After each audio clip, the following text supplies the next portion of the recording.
digital money, Bitcoin, and others. Ways it's coming. Any official digital currency is still far off. But most central banks are studying them, figuring out how they'd work, and mulling pros and cons. Why? Several reasons are motivating them. First, the use of physical cash is declining in most countries. That trend picked up steam during the pandemic when many consumers avoided handling cash and bought more stuff online. Second, competition from cryptocurrencies like Bitcoin, Ethereum and so-called stablecoins being launched by big companies such as Facebook. The latter is pegged to the dollar's value. However, they still represent a challenge to the monopoly that central banks historically have had over currencies. Third, the desire to control monetary policy in an era of new, unofficial currencies. As more people use Bitcoin and other digital alternatives, it will become harder to set interest rates and manage the money supply.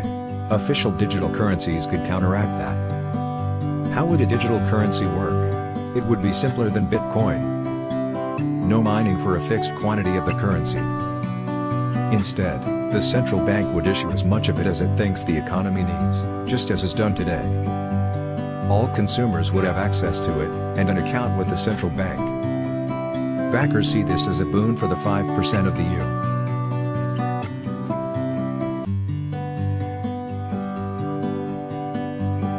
population that lacks bank accounts.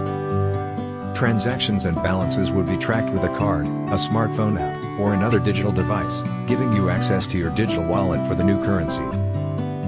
Consider the many arguments for and against official digital currencies, harder to counterfeit. The potential for greater convenience if done well. Faster cross-border transactions.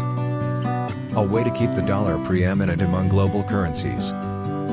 Today, the buck is used in 38% of global transactions. China's yuan, too. 4% and growing fast. China has already demoed a digital yuan. Then there's the loss of privacy and anonymity that physical cash offers. And the desire of authoritarian regimes like Beijing to use it to keep control over their populations.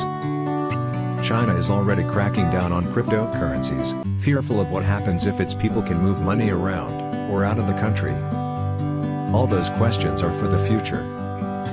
But these digital currencies are coming, for good or ill. China and Sweden figure to be the first major countries to launch one. Around 2025, well before a digital dollar. But the Federal Reserve is sketching blueprints.